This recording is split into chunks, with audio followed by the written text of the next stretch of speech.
بسم اللہ الرحمن الرحیم۔ تمام سامعین و ناظرین السلام علیکم۔ اس امید کے ساتھ کہ آپ سب ایمان و صحت کی بہترین حالت میں ہوں گے، چلتے ہیں آج کی ویڈیو کی طرف۔ کہتے ہیں کہ first impression is the last impression. جو چیز ہمیں پہلی نظر میں ہی نظر آتی ہے اس کا بہت امپریشن ہوتا ہے، لیکن یہ ضروری نہیں ہے، بعض دفعہ حقیقت اس کے برعکس ہوتی ہے۔ کہتے ہیں کہ حضرت نظام الدین اولیاء کو ایک دفعہ بخار ہو گیا جو کہ علاج معالجہ سے اتر نہیں رہا تھا۔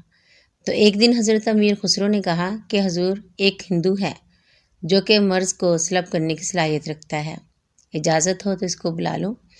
حضرت نے اجازت فرما دی۔ ہندو آیا، اس نے بخار کا کامیاب علاج کر دیا۔ جب ہندو جانے لگا تو حضرت کو کہنے لگا، حضور اجازت ہو تو کچھ عرض کروں۔ آپ نے اجازت دی تو ہندو کہنے لگا کہ آپ کا جسم آئینے کی طرح شفاف ہے، مگر ایک سیاہ دھبا ہے قلب پر۔ حضرت نے فرمایا کہ تم نے یہ صلاحیت مرض سلب کرنے کی کیسے سیکھی؟ ہندو نے کہا کہ اپنی خواہش کے مخالف چلنے سے۔ آپ نے فرمایا، تیرا نفس کہتا ہے کہ تو ہندو رہے، تو پھر اس کے بھی برعکس چل اور مسلمان ہو جا۔ ہندو زیرک تھا، مسلمان ہو گیا۔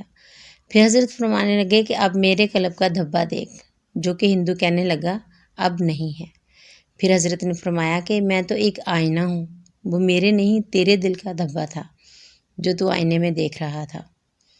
تو ناظرین، بعض دفعہ اصل حقیقت جو ہے وہ کچھ اور ہوتی ہے اور ہمیں دکھائے کچھ اور دیتا ہے۔